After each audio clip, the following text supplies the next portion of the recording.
The Israel and the United States launched military campaign against Iran could last several weeks and possibly longer, says U.S. President Donald Trump. Now, Tehran's retaliation across U.S. infrastructure and energy producers in West Asia are raising fears of wider regional instability. The intensity of the strikes, the killing of Iran's Supreme Leader Ayatollah Ali Khamenei and the absence of a clear diplomatic exit plan have heightened fears of what could become a prolonged and dangerous conflict.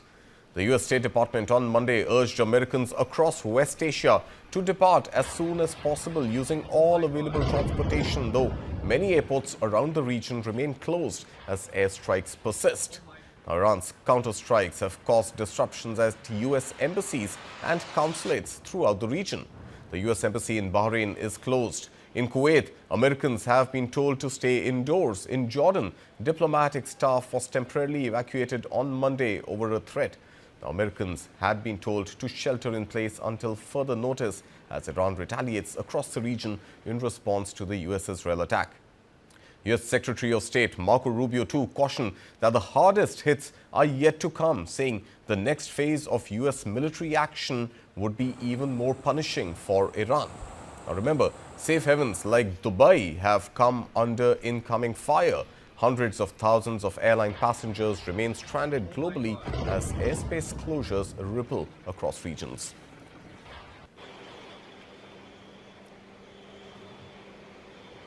Of course, India's oil economics go well beyond the price of petrol alone. Its ramifications could cast a dark shadow on the economy as a whole as logistics costs increase, shipping routes get longer, exports get expensive and cost to consumers also increase. Let's put all this into perspective with Subhomoy, Bhattacharjee, author and contributing editor at the Business Standard, and Barnik, Chitran, Maitra, PE investor, managing partner, Chrysalis Equity, who join us this morning. Thank you so much, gentlemen, for your time. Subhomoy, to you first. JP Morgan estimates that crude oil could climb to as high as $120 a barrel. That's almost double of what the prices were until just last week. What happens to India's economy in that scenario?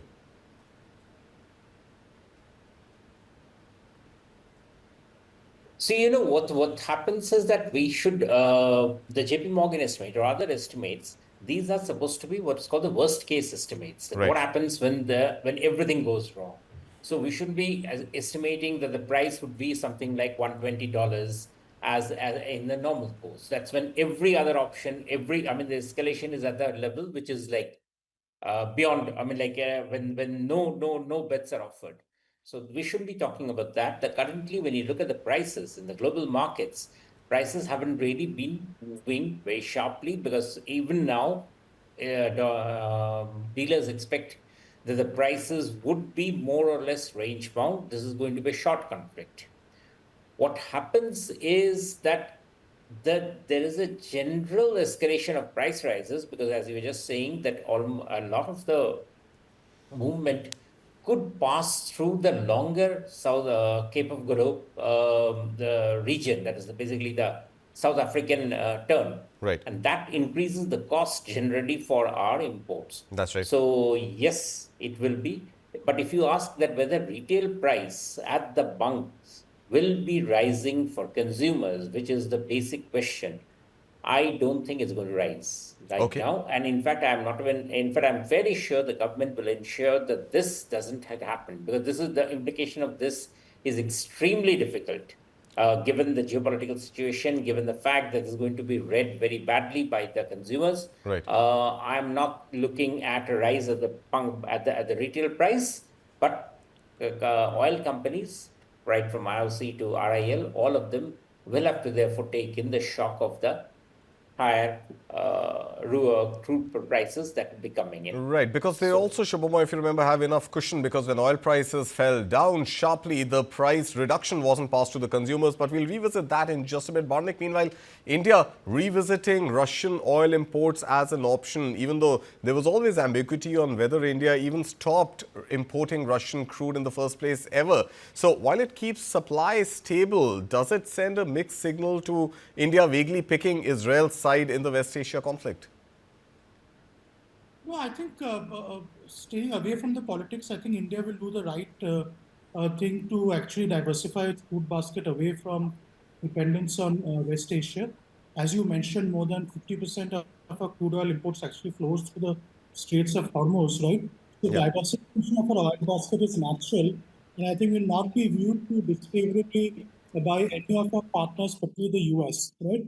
Though I would say that while $120 seems a little bit way off, I think $80 to $90 is a near-term scenario. I think Brent is already $80 plus, and this is only 2 days after the war, where it seems that the war is going to at least prolong for a few weeks, if not months, right? I think the implications on India are broader than just the petrol pump prices, which the government will try its best to shield. I think with the increase of freight costs and everything, remember every $10 to $12 increase in crude oil prices actually increases India's current account deficit by roughly 0.3 to 0.4%, right? Yeah. So I think the implications of a conflict going significantly beyond 2, 3 months has implications for our current account deficit, has implications for our rupee, because capital markets will ensure that a lot of FIIs are already beginning to pull money out. So that puts pressure on the rupee, which double whammy. So again, while there is nothing to be overly concerned about right now, but if this continues to be a high-grade conflict beyond 2, 3 months, I think there are severe downside scenarios for the Indian economy, which the policymakers should start planning for. Okay, so Subhomoy, how long is India's runway? Because like we were just discussing, India did not really cut down on petrol pump prices and prices per liter of petrol and diesel when prices globally cooled off. But, and that cushion continues to be available with the oil marketing companies as well as with the government. But how long can India actually sustain? Because also, like Barnik mentioned, there is pressure on the Indian rupee. And every $10 increase in the price of barrels of crude is going to impact the Indian economy negatively. So overall, how long does India really have before it really has to get into the action mode and take corrective measures to ensure that the Indian economy stays on track? Paradoxically, what you'll find is that as the conflict stays on, and this conflict, I do fully agree that it's not going to stay very short term, because even if supposing there's a regime change in Iran and USA feels that it has achieved what it wanted to do, the point that will happen is that there will be lone wolf attacks and all sorts of things. And so the global energy security architecture is definitely has changed drastically. You will not have situation where the US can say that there'll be no attack on the US soil or something. There'll be all sorts of things for years to come. And that those have major implications. But for the short term thing, what you're asking about, what happens to India's import of a range of goods. First of all, imports, freight tankers definitely go up. But at the same time, what you remember for Middle East, the fact that if oil gets disrupted, if oil supplies get disrupted, if oil exports get disrupted, that's also a problem for them as much as it's a problem for India to import the Sure. oil.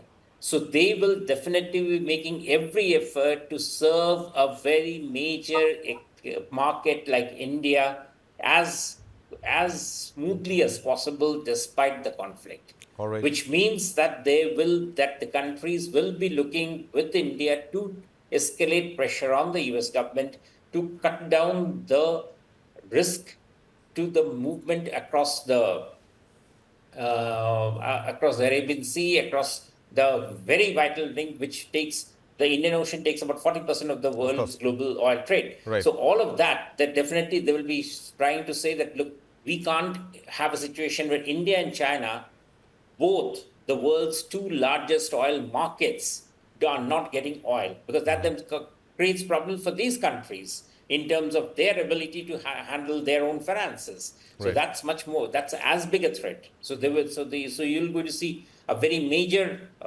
movement happening on that side politically from these countries to ensure that this doesn't become a major blowout. All Yeah. right. And what about Barnik, India's exports? Because again, with longer shipping routes, with higher risk premium, India's exports, especially the MSME exports, to countries like the UK or even the entire European Union, even that gets impacted, doesn't it? So the timing of India stitching up those trade deals with EU and UK, now this West Asia flare-up, a big bummer, would you call it, for India's exports? So I think the impact of that, I think is only will be felt if the conflict is prolonged beyond 6 months. Okay. I think the implications is that if you remember, the Indian government is trying to create a India, Middle East, Europe trade corridor, right, which uses logistics through the Strait of Hormuz and the Red Sea. Right. I think there are implications for that, but in the short term, if you look at exporters, other than immediate exports to the Middle East, like basmati rice, maybe some IT services which will get impacted. I don't see any short-term impact. Anyway, the trade deals, the European trade deal will still take 3 to 6 months to get fully inked. I think hopefully if the conflict doesn't last beyond 6 months, I don't expect an impact. But if the conflict lasts beyond 6 months and it continues to be a high-grade conflict, again, there can be two kinds of conflict. There can be low-grade conflict where there is a simmering conflict which has happened with, for example, the Iraq War or nearly the last 10 years of that war. But if it continues to be a high-grade conflict, I think policymakers in India have to reconfigure the calculus of the Indian economy to look at lower growth scenarios, higher inflation scenarios, and more importantly, rethink again the fiscal deficit management, which will come under stress. But again, no big implications unless the conflict goes beyond 3 to 6 months, which I think is the hope everyone has as of now. All right, 3 to 6 months. But Subhomoy, let's pivot away from India and broaden the canvas and really include China here, because there are conspiracy theories which are saying that the war serves a larger goal of the US deep state's ultimate objective of weakening China's influence and hence China's economy as well. How does a weaker Iran impact China, especially now that its interests in Venezuela and Panama Canal are already hurt by the US? That's actually a very major point that in the 3 months of 2026 we have seen one by one US actions, and each of those actions have got directed against China's interest. So you would definitely see China taking very serious action, and that doesn't mean military action, but economic action to ensure that its interests are protected, which I think means that the deal between USA and China in April, that when President Trump is supposed to go to China, is definitely under threat. China will not take kindly to the fact that all its security questions are being made difficult by USA, as you rightly say. And this is going to mean that China will definitely up the ante on rare earths, on other exports, and even on semiconductor race, which is happening with the USA. All of these things, you would see a very, very huge flare up in global tension. Okay. So definitely, there is going to be. I mean, I expect that in the summer months, the U.S.-China standoff will thicken as a result of the war in the Middle East. Also, remember that the Middle East, lots of these countries, especially Iran, had been looking at China as a counterweight. So for China to just stand around and not take any steps is going to be tremendously difficult for China's overall larger goal of being the alternate security provider in that region. So yes, I do expect that in a Chinese way, where that doesn't mean militarily, but it definitely does make it very difficult to expect a US-China Tata. In fact, something on Taiwan could emerge out of this thing, and that Right. could mean extremely difficult situation for the global, because more than Iran, the small country of Taiwan holds much more economic significance. Of course, no doubt about that. But Barnik, some also believe that China will perhaps come out absolutely unscathed and may actually end up becoming the ultimate beneficiary of any fallout in West Asia. Any merit to that argument, or do you concur with what Subhomoy's analysis is? I subscribe to the opposite view. Okay. I think if you look at China and their incredibly long-term thinking, it is in their long-term interest to have a stable Middle East without presence of pernicious bad actors like the erstwhile Iranian regime, right? While this war causes short-term pain for big oil importing nations like India and China, in the long term, if the outcome is far more stability in the Middle East and stability across Iran and other countries, it benefits China in the long term. In fact, if you look at carefully what's coming out of the US State Department, I think there is an understanding and maybe some backdoor communications and discussions with the Chinese to not aggravate existing situations, because in the long term, a stable Middle East with the absence of any troublemaking elements is better for China in the long term. So again, I wouldn't read too much into China playing too much adventurism, at least in the next 3 to 6 months. I think they will also cautiously adopt a wait and watch posture.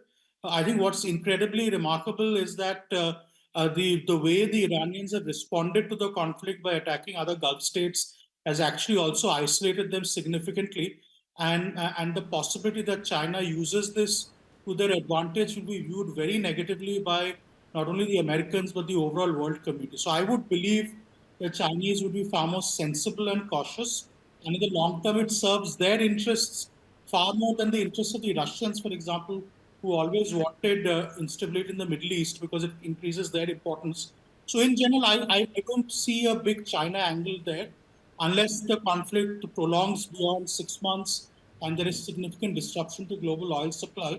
If at the end of 6 9 months we get a situation which is far more stable and far more, I would say, with a more globally palatable Iranian administration in place, I think that's a end case scenario which the Chinese would welcome because it protects their interests in the long term. Okay, but Subhomoy, regime change, is that even the objective anymore? And also, is there a possibility of that ever happening without US boots on ground? And if not, then what would history really remember the objective of this war as? That's the point. And, my concern is that what the US attacks this time since 2026 has been for regime change in the countries where it is attacking. And this can actually be interpreted very differently by China. Because if the US government is attacking not just as a war, but as that I want regime change, obviously, I mean, any war always includes that sort of a phenomena.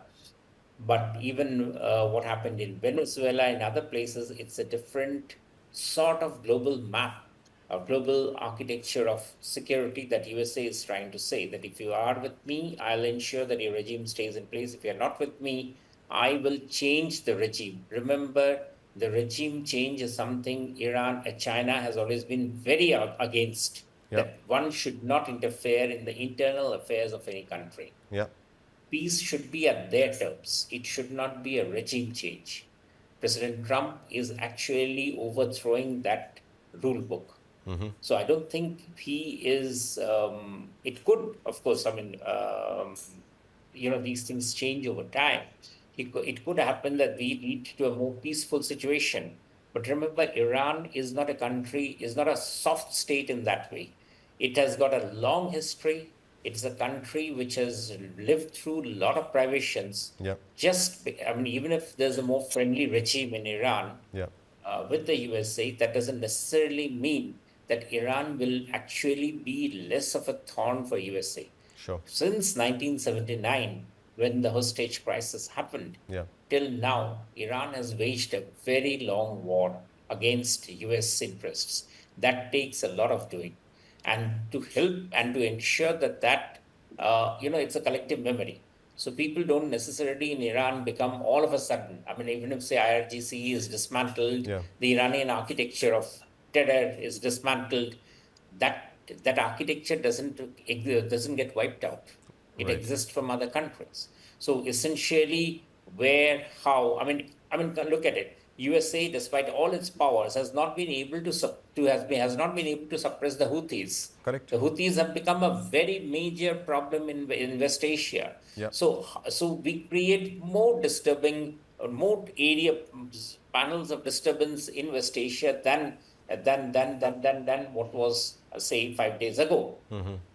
So I suspect this is not something that is going to be looking very happy just because the war ends and Iran says, okay, fine, we return to the negotiating table, take nuclear of the discussions.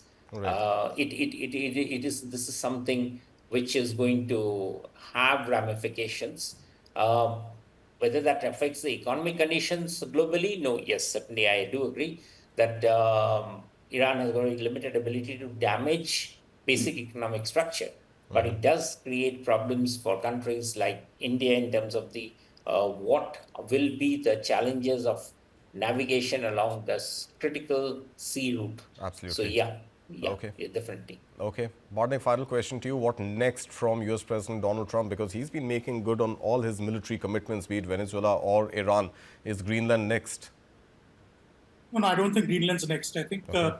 even if you look at the Iran war, I think once you're within the conflict, goalposts change. I think the Americans are already quietly changing goalposts from regime change to dismantling military to dismantling nuclear arsenal. I think we have to remember that this is something which also comes on the backdrop of severe domestic challenges the president is facing. So again, whatever motivations for the conflict, we can set that aside. But I think this may be the end of international adventurism for the Americans, at least for this year, because this has created far more complexity. And as people are seeing, right, it's a far broader conflict than everyone anticipated, and it's going to be far more intense and last longer. In fact, the president 48 hours back mentioned that he expected the conflict to complete within 4 weeks. Yeah. Now setting expectations of 3 months. Yeah. We've seen in the case of Afghanistan and Iran and Iraq that Iraq. these Yeah. wars. So again, I think this is something we can debate whether this was needed at the right time. But to be fair to both the Americans and the Israelis, they found an Iranian administration at its weakest point in the last 20, 25 years, right? And I think moving against them may have made strategic sense at this point of time. But again, I don't believe that there'll be any more unilateral transgressions by the Americans or anyone else, right? Till this war at least settles down, which it seems will take not weeks but months as we Months. move forward. All right, let's leave it at that for this morning. Subhomoy, Bhattacharjee, author contributing editor, Business Standard, and Barnik, Chitran, Maitra, P Investor, Managing Partner, Chrysalis Equity. Thank you so much for your time.